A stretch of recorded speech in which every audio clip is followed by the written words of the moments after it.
Pessoal, na nossa aula do dia de hoje, a gente vai discutir junto com você uma nova crise na Venezuela, onde o presidente da Câmara dos Deputados venezuelano, Juan Guaidó, se autoproclamou presidente interino do país contra Nicolás Maduro, que for eleito numa eleição recente com fortes suspeitas de fraudes. Então, para a gente entender essa temática, a gente precisa construir a linha do tempo. Lá na década de 1990, você se recorda que a Venezuela já era uma grande produtora mundial de petróleo. A Venezuela é a sexta maior produtora do óleo mineral.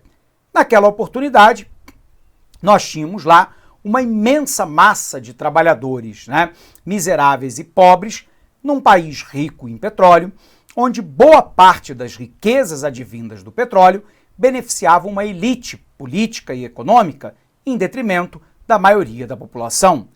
Dentro desse contexto, os partidos tradicionais venezuelanos perdiam cada vez mais credibilidade diante da população.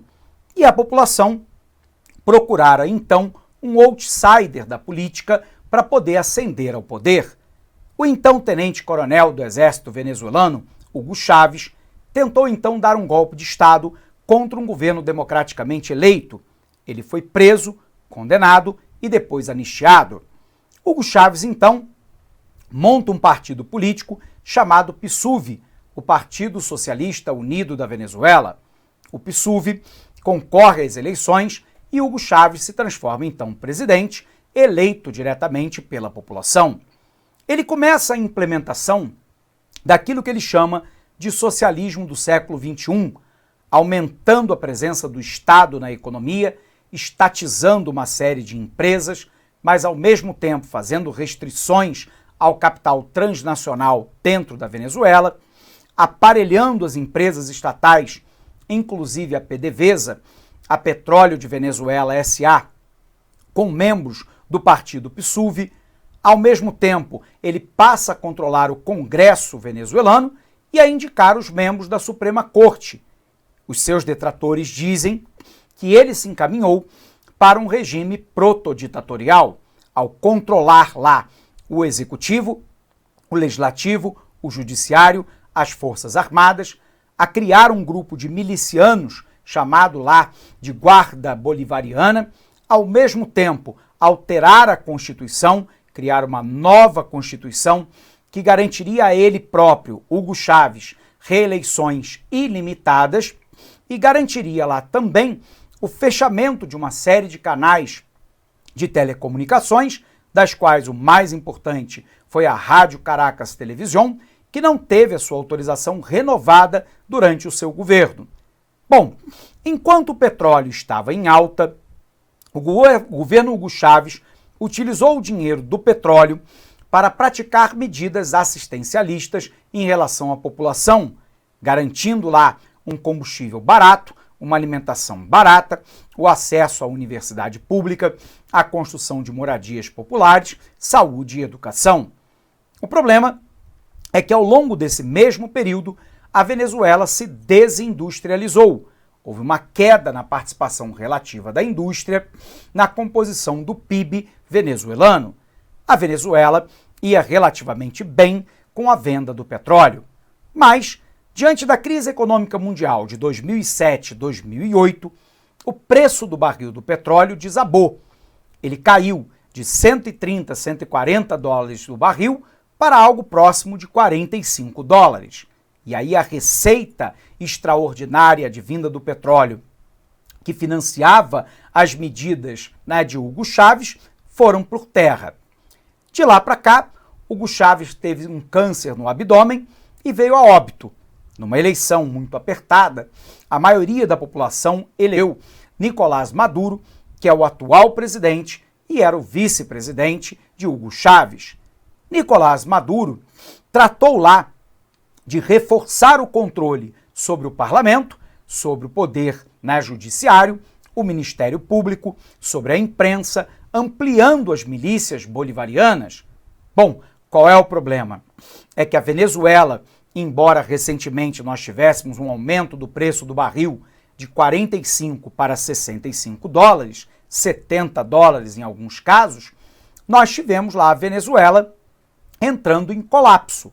Um processo de hiperinflação, por um outro lado, um aumento descontrolado, né, da violência por Caracas, que reúne boa parte da população, mas em todo o país, um processo, né, de desabastecimento de gêneros básicos para a população, já que a Venezuela depende basicamente da importação, já que se desindustrializou. Por um outro lado, uma queda na produção petrolífera, que caiu pela metade ao longo da gestão dos partidários, né, de Hugo Chávez e Nicolás Maduro na PDVSA. Contrapondo-se a isso, nós tivemos uma grave crise política, com a prisão pelo governo Nicolás Maduro dos principais opositores do regime, dentre eles o Henrique Capriles, e nós tivemos lá um processo claro de enfrentamento da população nas ruas, ocasionando dezenas de mortes com as tropas leais a Nicolás Maduro. Recentemente, numa eleição, o governo perdeu a maioria no Congresso venezuelano e, diante desse quadro e da deterioração das condições de vida da população, da condição política do próprio, né, Nicolás Maduro em se manter no poder, o atual presidente da Assembleia, Juan Guaidó, tomou uma decisão política de se autodeclarar presidente interino e retirando, né, de Nicolás Maduro as suas faculdades de presidente da República. E aí começa um embate entre dois grandes grupos. Juan Guaidó conta com o apoio dos Estados Unidos, de boa parte da Europa e de boa parte dos países latino-americanos, inclusive o Brasil, que identifica Nicolás Maduro como um proto-ditador. Por um outro lado, a China e a Rússia apoiam o governo da Venezuela porque temem que a queda de Nicolás Maduro seja apenas um pretexto para que os Estados Unidos coloquem as mãos no petróleo venezuelano. Lembrando, né, a Venezuela é a sexta maior detentora de reservas e de exploração de petróleo em todo o mundo. Por um outro lado, há um conflito interno. Parte dos chavistas, ligados sobretudo às populações mais pobres, que querem a manutenção de Nicolás Maduro, embora muitas vezes identifique que esse governo de Nicolás Maduro trouxe mais violência, hiperinflação, autoritarismo e um governo protoditatorial. Do outro lado, você tem a outrora classe média venezuelana e parte das elites apoiando a saída de Nicolás Maduro, a presidência interina de Juan Guaidó e a convocação de eleições diretas para presidente da República na Venezuela. E aí é um conflito que tem uma série de atores, dentre eles a própria Colômbia, que é inimiga histórica do PSUV, do Partido Socialista Unido da Venezuela, de Nicolás Maduro e de Hugo Chávez. Tem os Estados Unidos de Donald Trump, que obviamente querem colocar a mão no petróleo venezuelano. Há uma geopolítica de Rússia e China que não querem ver ampliados, né, os poderes americanos sobre a América do Sul. E diante disso, nós temos um conflito que potencialmente pode descambar para uma ampla guerra civil. No momento atual, Nicolás Maduro conta com a solidariedade e o apoio do Exército. Mas observe, o Exército apoia porque boa parte dos dirigentes das Forças Armadas também se locupletaram do poder, ocupam cargos chaves na administração de Nicolás Maduro e, portanto, também não querem perder esse seu status quo. Juan Guaidó vem anunciando que dará anistia completa a todos os militares que se bandearem para o seu lado. Enquanto isso, a população venezuelana vive uma escassez profunda de alimentos, um quadro de hiperinflação e um conflito intenso entre um governo que, ao que tudo parece, perdeu legitimidade com a maioria da população, mas, ao mesmo tempo, um presidente interino do Congresso, Juan Guaidó, que não tem amparo legal para assumir a presidência da República. E, portanto, a Venezuela tem um quadro de profundo conflito no momento atual. Confere aqui. Crise na Venezuela. Guaidó se declara presidente. Quais são os antecedentes, pessoal? A crise do petróleo do início dos anos 70 enriqueceu a elite política da Venezuela, mas ampliou o número de miseráveis em progressão geométrica. A região da Grande Caracas inchou com a migração maciça de venezuelanos em busca de trabalho e passou a concentrar, espalhadas por suas encostas montanhosas, 1/3 da população da Venezuela. Quando em 1989 o preço internacional do petróleo estava em baixa e protestos contra medidas de austeridade se converteram em saques e o governo de Carlos Andrés Pérez ordenou às Forças Armadas que reprimissem o movimento, causando mais de 300 mortes, gera o chamado Caracaço, que aprofundou a repulsa à elite política do país. A revolta contaminou os quartéis e o tenente-coronel Hugo Chávez lidera uma tentativa de golpe contra Andrés Pérez em 92. O movimento fracassa, Chávez é preso, mas sua retórica de rebeldia contra o sistema político ganha popularidade e desacredita os partidos tradicionais. Anistiado, o militar chega à presidência pelo voto de 6 anos depois. Com o aumento da demanda internacional pelo petróleo, a cotação se aproximou de $100 o barril, a receita do país aumentou e a situação social se estabilizou. Contudo, a partir da crise econômica internacional de 2007 e 2008, tem-se nova queda no preço do barril e, assim, nova crise na Venezuela. Sem o carisma ou a habilidade de Chávez, morto de câncer em 2013, Nicolás Maduro, o atual presidente, se tornou o alvo das críticas e revoltas populares. A crise venezuelana não começou agora. A fome fez os venezuelanos perderem, em média, 11 quilos no ano passado. A violência esvazia as ruas das grandes cidades quando anoitece, e a situação provocou um êxodo em massa para os países vizinhos. O país vizinho vive a maior recessão da sua história. São 12 trimestres seguidos de retração econômica, segundo anunciou em julho a Assembleia Nacional, o parlamento venezuelano, que atualmente é controlado pela oposição. A dimensão do colapso pode ser vista nos números do Produto Interno Bruto. Entre 2013 e 2017, o PIB venezuelano teve uma queda de 37%. O Fundo Monetário Internacional prevê que, nesse ano de 2019, caia ainda mais. A situação é explorada também na campanha eleitoral brasileira. Candidatos e eleitores de oposição ao Partido dos Trabalhadores, que historicamente apoiou os governos de Hugo Chávez e Nicolás Maduro, tentaram usar o fracasso venezuelano como um alerta do que poderia ocorrer no Brasil com a eleição de Fernando Haddad. Os petistas, por sua vez, lembraram que Chávez era um militar. Quais são as causas, do colapso venezuelano no momento atual?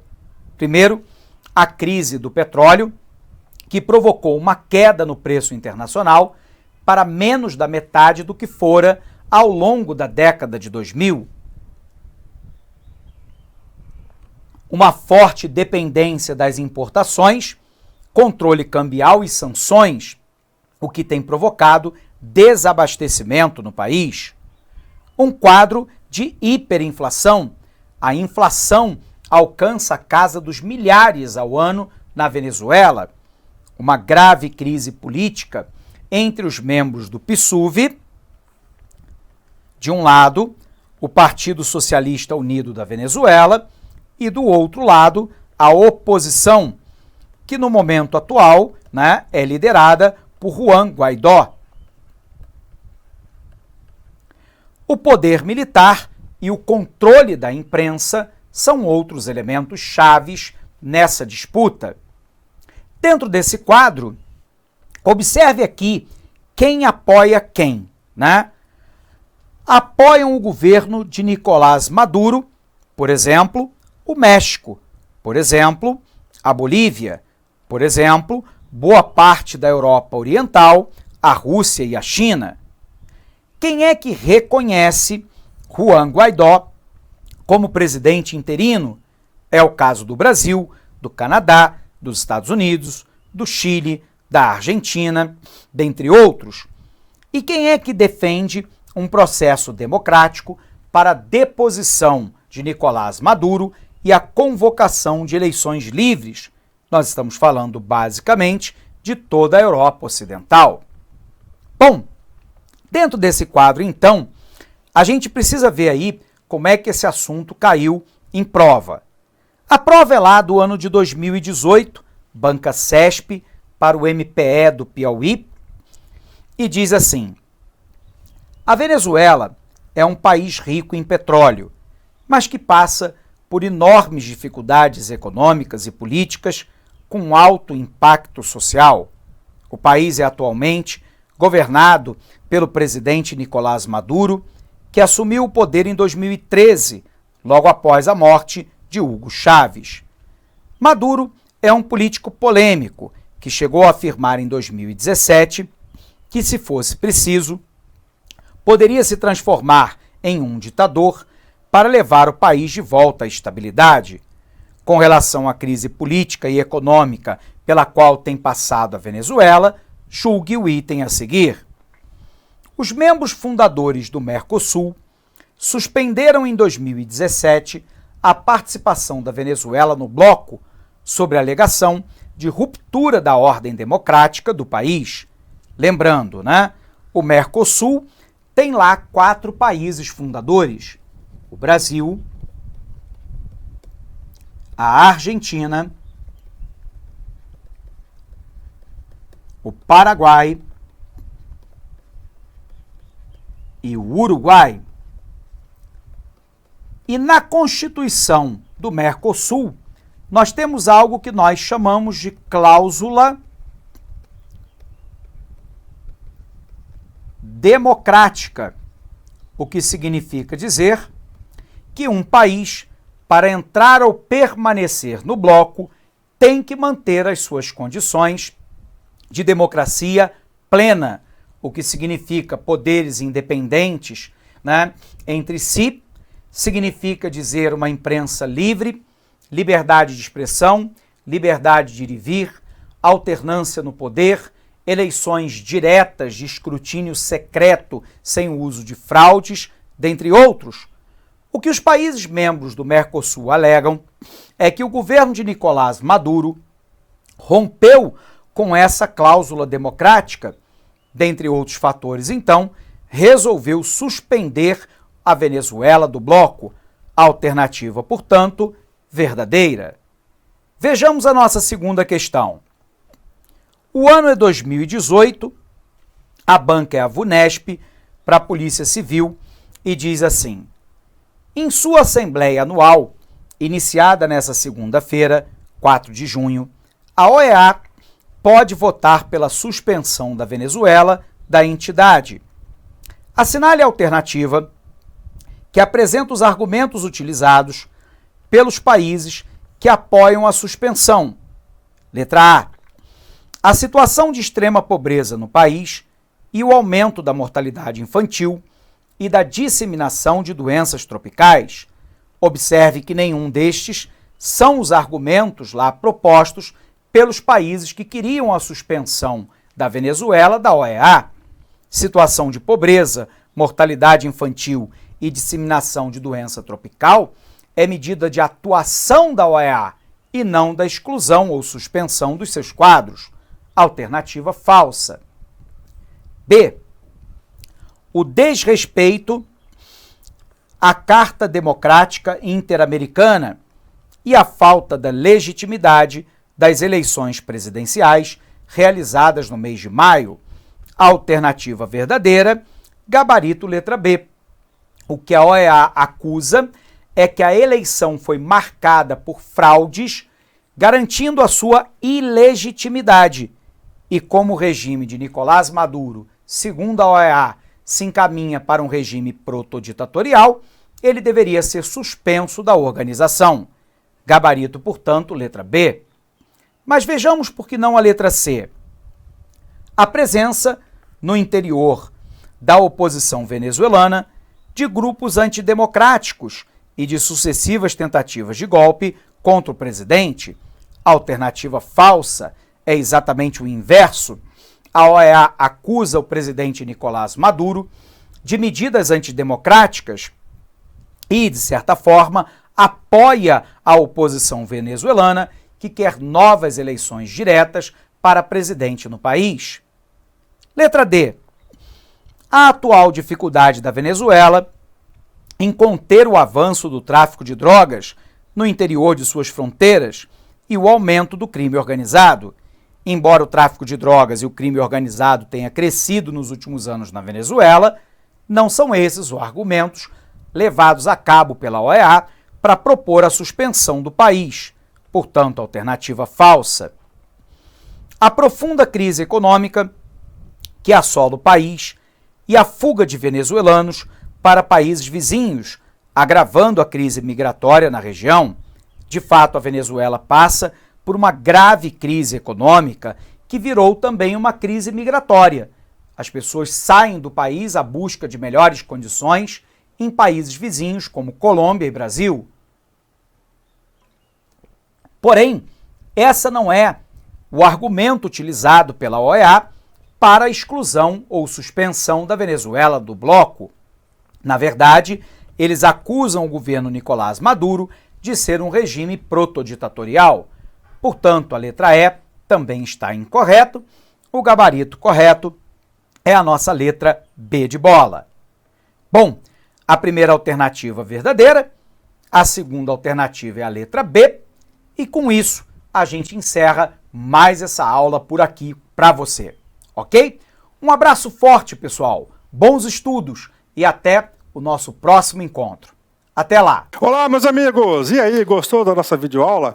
Ótimo, bacana. Então, estou aqui mais uma vez para convidar você a adquirir o material de apoio aí. A gente está pedindo aí uma contribuição simbólica aqui da Lá Concurso por R$ 29,90, né? Todos os PDF, mais essa metodologia aí fabulosa do Personal Coach. Eu vejo que muitos alunos não conseguem ter alta performance porque não conseguem elaborar um plano de estudos, né? Uma sequência coerente, prioritária. Ele vai se perdendo no conteúdo. Então, o Personal Coach vai te ajudar bastante nisso por apenas R$ 29,90. E, claro, a chamada daquela cerejinha do bolo que vai coroar a sua preparação para esse concurso inédito aqui da PM Bahia. O nosso super aulão de véspera. Tá? Aqui estão os professores aqui, já estão todos eles contratados, combinei com todo mundo já. 30 horas, né? Cada professor vai gravar blocos de 30, por exemplo, vou pegar aqui o professor Edenilson, né?